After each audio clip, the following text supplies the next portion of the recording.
All right, everybody, I'm back with another episode, just trying to drop gems on all the e-com founders, brand marketers, and digital entrepreneurs out there. Today, what I want to discuss is overthinking your rollouts. This came to mind because a friend of mine who has had multiple clothing lines, him and I were having a conversation, and in that conversation, it dawned upon me that like he has really good ideas and he executes really well, but sometimes he lacks sustained execution, and also sometimes he overthinks his execution. We asked him about like a clothing line that he had dropped, and he was like, man, you gotta wait for the rollout.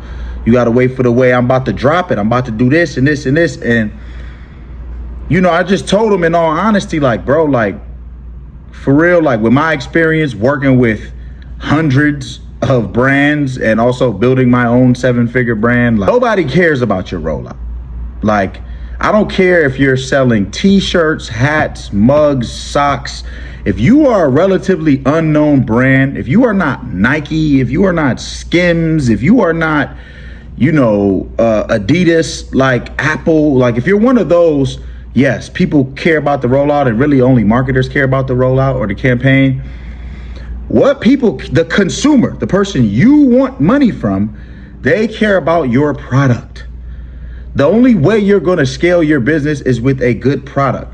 So like an example, and this happened to me personally, right? And I when I first launched my course in my community, I had built up 2 months of content. Like, yo, I'm gonna drop a video every 2 days. And they were very good videos, a whole lot of value. A lot of them are still on my Instagram. However, what I thought they would do, they did not do from a performance standpoint. Like the views, Instagram's algorithm was kind of hating on me a little bit.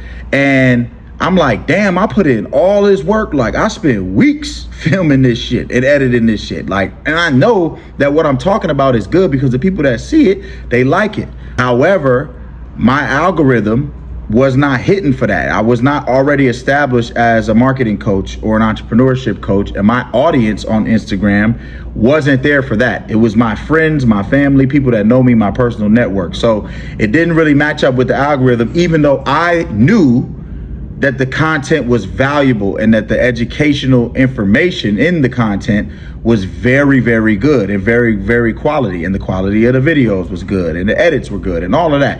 Here's the bottom line. It didn't matter. So I had to pivot, right?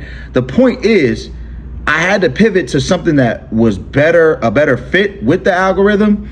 And it ended up being true that most of the content that I had that did do well was less polished, was stuff that I could make a lot quicker and a lot shorter. So people like the funny videos, the trending audio videos. It's still about marketing and entrepreneurship, but it's more catered to the larger audience and the audience that I already had. What I learned, don't overinvest time, money, resources, and effort in planning a rollout that you don't know the results of and that the customer isn't gonna care. Like when I dropped all those videos, a lot of people were talking to me, and my personal, you know, network was supportive. However, the larger audience that I was trying to get to, they didn't care how much time I spent making those videos. Like I have to accept that as an entrepreneur, like as a business person, like, okay, this is not working.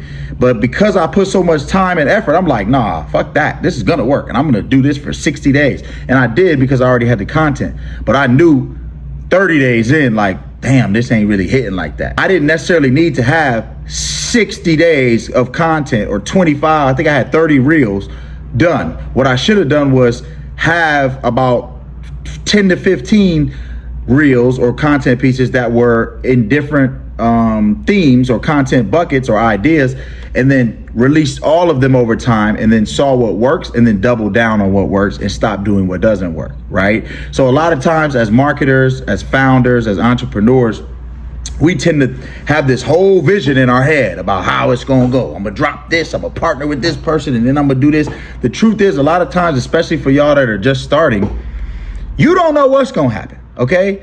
A big skill that you need to learn as a founder and a business person is adaptability. You have to throw things out there and then optimize and move as you go. A good example is Floyd Mayweather as a boxer. He never had a game plan. No matter who he was fighting or what style they had, he would spend the first couple rounds feeling out his opponent. Okay, he's looking for this. He want to go for this. And a lot of people are like, he fights boring. It's boring. It's boring because you don't understand what he's doing. He's reading his opponent in real time. And then he will make his adjustments in the mid to later rounds. And guess what? He never fucking lost. Okay. So the point is, you have to read and react as an entrepreneur. Like, don't overthink how you think this rollout or this campaign is going to go. And it's natural because we're ambitious, right? And we have good ideas. But you having a good idea doesn't mean that it's going to necessarily resonate. You're not in control of the algorithm, the customer's response, how much they like or don't like the product that you dropped, right? So even with me running ads, sometimes I'll be like, man, this ad right here for this client is a banger. This is going to go. And then the one that I think is trash is the one that helps them scale to 7 figures. For some reason, the algorithm likes it, people like it. The one I thought was going to go, it didn't go. So don't overthink and overinvest your time, your resources, and your effort in your rollout. Right? It's like, I'm gonna spend tens of thousands. I'm gonna do this photo shoot. I'm gonna do this because you believe. You should always believe. But when it comes to you marketing your product or your service and launching it, you should be more biased towards the action of launching it so that you can get feedback and insights and information. And then on your next drop, you can use that information to say, look, I listened to what the customer is telling me. I listen to what the market is telling me, not what I wanted to work. You might want it to be this way, but it might be this way.